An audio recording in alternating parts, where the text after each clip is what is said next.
তাছাড়া এই রাজ্যের সমস্ত নরনারী মনস্থির করেছে যে রাজ্যের রাজালী সন্তান এর মুখ দর্শন করার মঙ্গল। তাই এই রাজ্য থেকে নাম হবে না। সকলেই এই রাজ্য থেকে ছেড়ে যাওয়ার আগে আমাদের বিনম্র নিবেদন, রাজন আপনি পুনরায় নিগাহ করুন।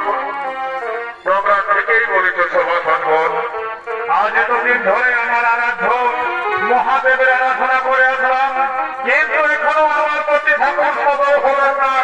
আমার মনে হয় আমার স্ত্রী লোহনা অপয়া অলক্ষী। না না না না, আমি আর কারোর কথা শুনবো না।